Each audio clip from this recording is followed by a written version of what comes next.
तो सुनना पड़ेगा। क्यों? क्योंकि संस्कार नहीं दोगे तो बच्चे गाली ही देंगे।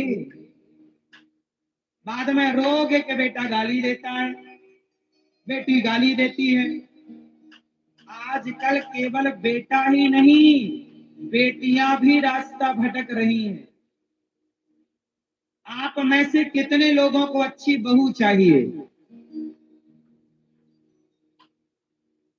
संस्कारी बहू जो परिवार को बांध के रखे, ध्यान रखे परिवार। कितने लोगों को अच्छी बहू चाहिए? हाथ उठा के बताओ। अच्छा बताओ, आप लोगों को जैसी बहू चाहिए, सच बताना, क्या आपकी बेटी वैसी है? अच्छी बहू चाहते हो तो अपनी बेटी को अच्छा बनाना शुरू कर दो। क्योंकि आपकी बेटी बहू बनकर किसी के घर में जाएगी तो किसी की बेटी बहू बनकर आपके घर में आएगी। और बेटी के संस्कार अच्छे होंगे तो बहू अच्छी ही होगी। बेटियां बिगड़ती हैं तो बहुएं बिगड़ती हैं। अब बहू तो सबको चाहिए अच्छी, पर बेटी अच्छी आप बनाते नहीं हैं। इसलिए संस्कार बेटों को भी दीजिए और संस्कार बेटियों को भी। धन्य है जनक जी, सीता माँ से अच्छी बेटी इस धरती पे दूसरी बार पैदा ही नहीं हुई, प्रकट ही नहीं हुई। सीता माँ इतनी अच्छी बेटी है कि देखो, जब वनवास गई तो चाहती तो वो अपने पिता के घर आ जाती कि मैं जा रही हूं अपने बाप के घर रहूंगी, मैं वनवास में क्यों रहूं? भाई पति ने निकाला है ना, अयोध्या की प्रजा ने निकाला है, कोई जनक जी ने थोड़ी निकाला है। कोई अवध की, कोई यहाँ की प्रजा ने थोड़ी निकाला था सीता माँ को। भाई बाप रख लेता अपनी बेटी को, पर सीता माँ बोली नहीं, मैं यदि जनक जी की बेटी हूं तो राम की पत्नी हूं। और बेटी का धर्म है कि वही काम करे जिससे उसका माय का पक्ष, उसका ससुराल पक्ष, दोनों की सदा जय जयकार होती रहे।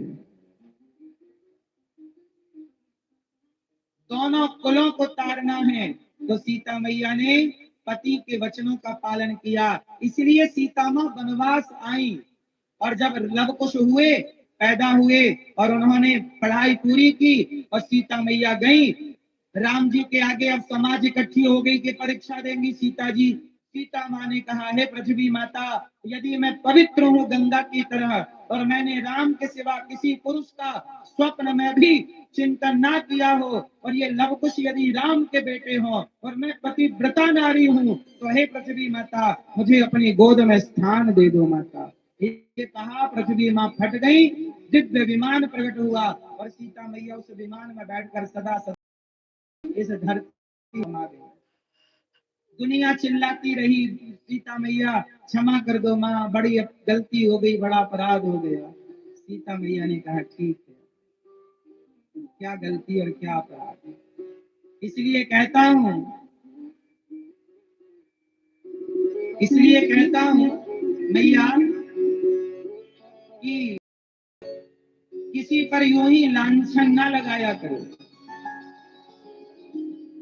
बाद में आप कहोगे सॉरी, लेकिन आपके सॉरी कहते कहते तो किसी की जिंदगी उजड़ चुकी होगी। बोलो हाँ, भगवान ने मुंह दिया है, इसका मतलब ये नहीं कि कुछ भी बोलोगे, कुछ भी ना बोला करो। किसी के चरित्र पर लांछन ना लगाया करो। सीता मैया पर लांछन लगा दिया दुनिया ने, अब पछताए होत क्या, जब चिड़िया चुग गई। अब अयोध्या के लोग पश्चाताप कर रहे हैं कि हमने ऐसा क्यों कर दिया, क्यों लांछन लगाया। लेकिन जब तक आपने सॉरी कहा तब तक तो बहुत देर हो गई।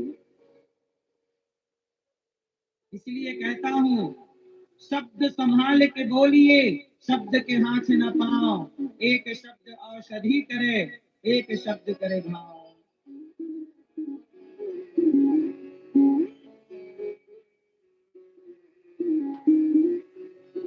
गैरों से क्या गिला करें,